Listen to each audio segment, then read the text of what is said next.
Olá, a gente recebe hoje aqui no Meio Mensagem José Calazans, presidente do Comitê de Métrica do IAB.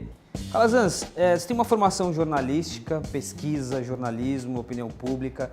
A gente está diante de um tema muito comentado hoje, muito discutido, que é o fake news, notícias falsas, né? Como que esse tema está trazendo discussões para o mercado de métricas? No final do ano passado, começou-se a se falar bastante a respeito disso, principalmente lá nos Estados Unidos, durante a eleição americana, em que surgiram muitas notícias ditas falsas, sem checagem jornalística, sem comprovação de uma fonte confiável e que permeou o debate americano, né? Se falou-se tanta coisa a respeito disso, mas no final a gente acaba, depois que passa a poeira, depois que começa a se fazer alguns estudos mais sérios a respeito do que ocorreu, a gente começa a perceber que as coisas não chegam tão longe quanto se diz no momento em que as coisas estão quentes.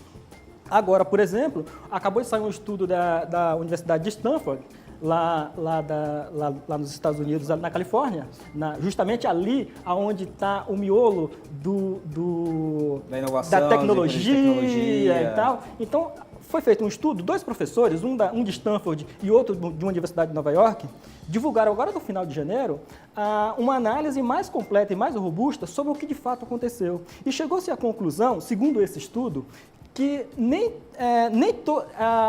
aquela quantidade que imaginava de informação falsa, que teria manipulado ou mudado a opinião de algumas pessoas com informação falsa, ela não foi tão relevante quanto a gente imaginava. A quantidade de pessoas que teve acesso àquela quantidade de informações, ela foi menor do que a gente imaginava. E outra coisa, as pessoas que tiveram acesso àquela informação, elas disseram na entrevista para Stanford, do estudo da Stanford, que não necessariamente eles acreditavam naquilo.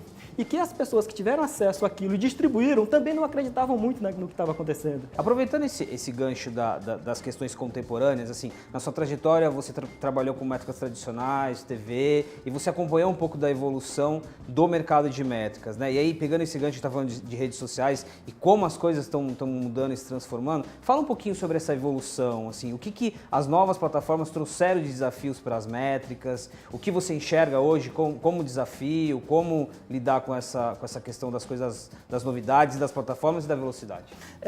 Quando a gente olha o que precisa para mensurar a internet e chegar a números que de fato comprovem os resultados da internet, seja eles de publicidade ou de conteúdo, a gente chega à conclusão, com as discussões que estão ocorrendo agora nos Estados Unidos, também em outros países, inclusive começando aqui no Brasil também, é que as métricas antigas, a gente chama de antigas, e que teoricamente poderiam estar ultrapassadas, elas não estão. Muitas das métricas fundamentais do passado, elas são muito importantes hoje para a gente tentar compreender melhor a internet. Veja o caso, por exemplo, que no mercado de publicidade, uma das métricas fundamentais para você mensurar os resultados de publicidade, os resultados de propaganda, os resultados de anúncios, é o GRP, que para quem é do mercado sabe que o GRP, que é uma métrica de pontos brutos de audiência de determinada publicidade, ela é uma combinação entre alcance e frequência, ou seja, quantas pessoas foram atingidas ou impactadas ou tiveram a oportunidade de ver determinada publicidade,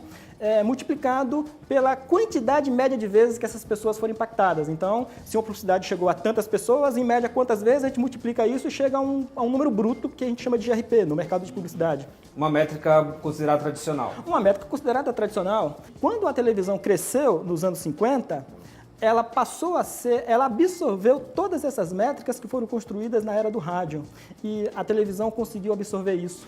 O que hoje se tenta é que a internet também absorva esse conhecimento, um conhecimento abalizado que foi importante para o grande momento da era de ouro do rádio, da era de ouro da televisão, e agora para o mercado de internet também estamos trabalhando no mundo todo para trazer essa métrica para dentro da internet. Essa questão que a gente está falando da evolução versus a ansiedade muitas vezes do mercado, porque assim, tem Snapchat, Instagram, várias plataformas e as que vão surgindo, e aí você tem, de certa forma, uma ansiedade para ter resultados mais precisos, né, e tal. Como que vocês lidam de absorver essa ansiedade do mercado, nem sei se a palavra adequada, né, da velocidade das coisas, junto com esse panorama que você deu de evolução, né? Como encontrar o ponto de equilíbrio para lidar com esse assunto? A discussão que está ocorrendo agora nos Estados Unidos, E é uma discussão que está sendo feita não só pelo mercado digital, da internet, mas do mercado inteiro, né? Desde o pessoal do que a gente chama de offline, que é a TV, os jornais e todo o mercado, de um modo geral, independentemente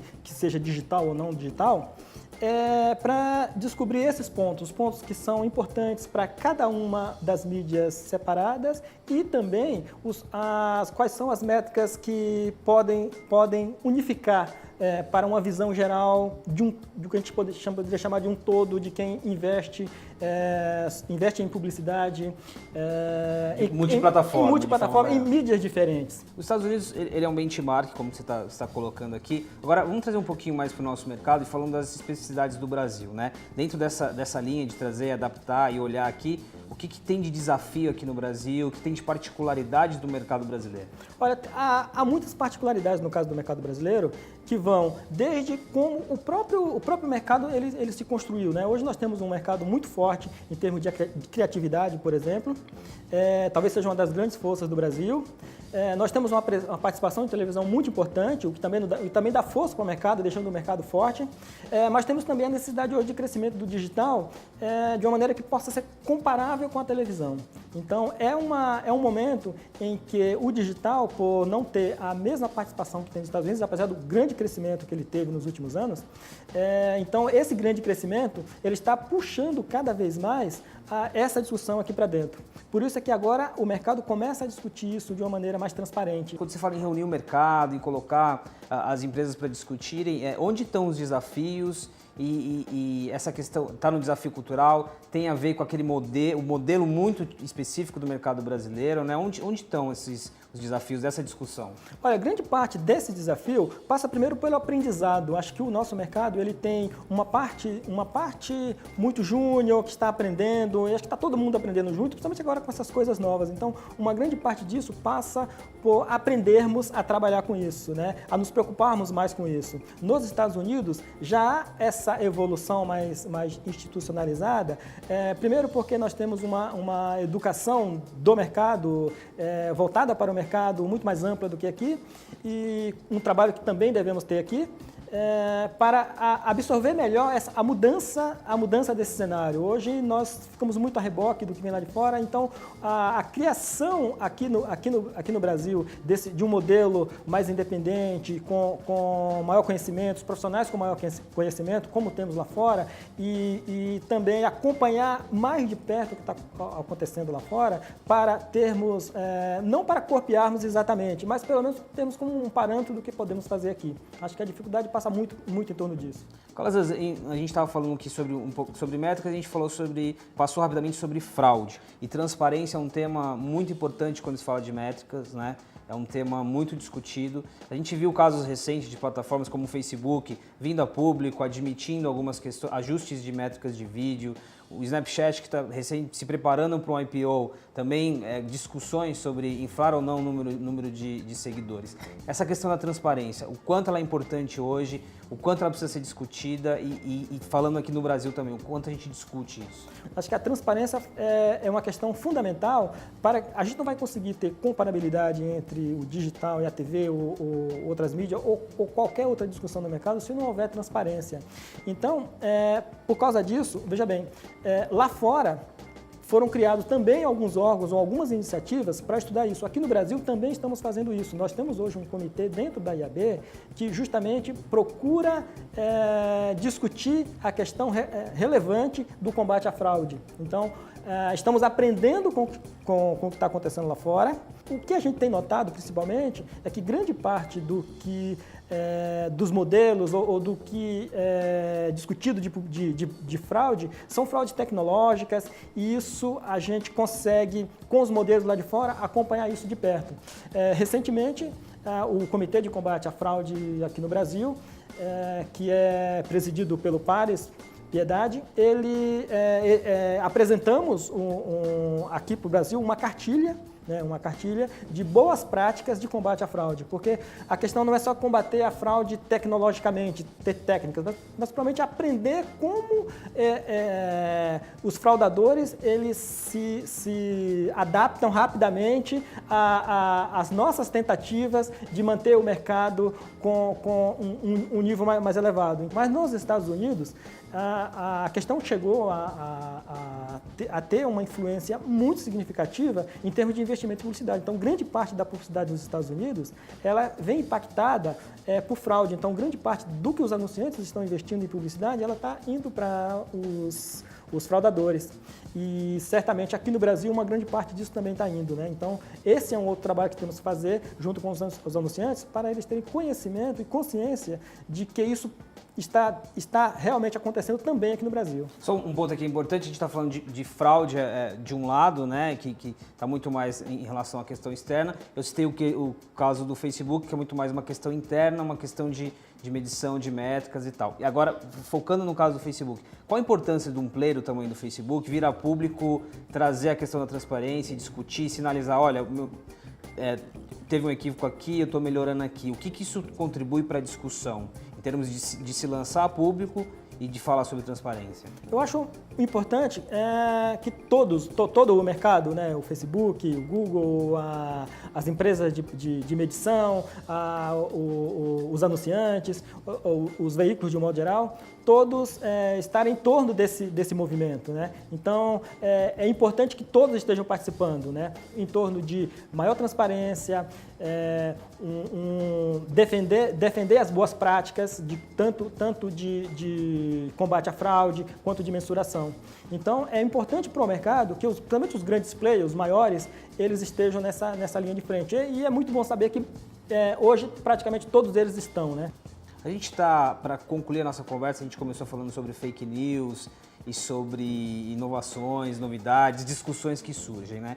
E agora a gente tem várias coisas em discussão, adblocks, mobile, né? Métricas no mobile, como que isso vai evoluir, como observar esses movimentos, lidar com a questão da ansiedade, analisar, saber, não deixar as coisas assim se propagarem com alarde, né? Mas analisar, olhando tudo que a gente tem pela frente, a velocidade com que as coisas estão acontecendo. Aparentemente nós estamos ficando para trás, né? As tecnologias surgem e a medição ela não surge ao mesmo tempo. Primeiro a gente precisa observar como é que vai ser, como é que ela se desenvolve e em seguida a gente consegue medir, porque afinal de contas precisa medir de maneira correta. Isso demora um tempo. Então, essa demora, entre aprender a medir e efetivamente apresentar os números para o mercado, ela dá uma certa ansiedade no mercado e que a gente não está conseguindo medir, mas a verdade é que realmente precisa ter parâmetros precisos para a gente conseguir medir com confiança, né? Afinal de contas, a métrica depende muito de confiança. Essa velocidade está muito mais relacionada à metodologia, à tecnologia, você disse parâmetros, né? O que pega mais aqui? É tecnologia, é ter uma metodologia? Eu acho que é um pouco disso de cada coisa, né? Aqui durante essa entrevista eu sempre passei a lembrar do passado como foi e como o presente ele muito se espelha no que foi no passado, porque afinal de contas estamos falando de coisas muito similares, né? Veja o caso, por exemplo, da medição de rádio lá nos Estados Unidos quando surgiu lá no final da década de 20, as primeiras medições surgiram ali no final da década de 20 e a gente só foi conseguir ter métricas mais abalizadas e mais bem feitas lá no início dos anos 40. Porque houve um aprendizado. Hoje também a gente está passando por isso, né? A gente tem as novas tecnologias aparecendo e a gente tentando se adaptar a elas para medi-las da maneira mais precisa possível. Certamente, ao longo desse caminho, ao surgimento de várias métricas, algumas de tentativas de aprendizado, algumas delas são jogadas fora, porque ao longo do caminho a gente percebe que elas não têm relevância, mas outras vão ficar. E acho que o aprendizado com o que ocorreu no passado é muito importante para a gente poder ter a consciência de que a gente não vai conseguir medir tão rapidamente quanto surge a tecnologia vai surgir e a gente não vai acompanhá-la tão rapidamente, vai haver um tempo, mas esse tempo é importante para que a gente consiga, de fato, encontrar quais são as métricas importantes e relevantes para aquela tecnologia. Até porque algumas tecnologias, algumas coisas mudam muito, muito rapidamente, né? Quando você está falando sobre isso, eu já estou pensando em internet das coisas aqui, como que a gente vai fazer para medir tudo isso. Muito obrigado pela entrevista. A gente conversou com o José Calazans, presidente do Comitê de Métrica do IAB, sobre a evolução da pesquisa e das métricas no mercado publicitário.